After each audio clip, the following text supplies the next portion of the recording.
Last but not least, we have next group of possible contributions by the Red app to the Sabre Red client, so-called workflow extensions.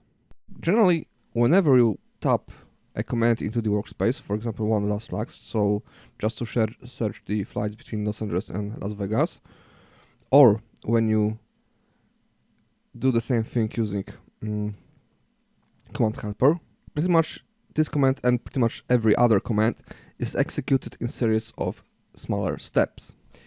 And what you can do using workflow extension is put your code before and after most important steps, get the data that were sent, show them, modify them, show communication, ask agent to fill some additional data, and so on.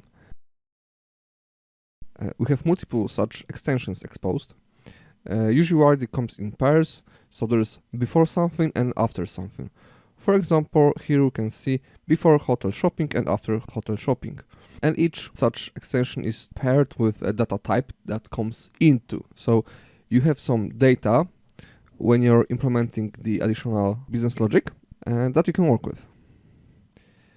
We'll show example as well of this in future lessons. But now just keep in mind that we have multiple such extensions and you can add your own logic to the most important operations that agent performs in the Sabre Red 360, like shopping, availability, booking hotels, and so on.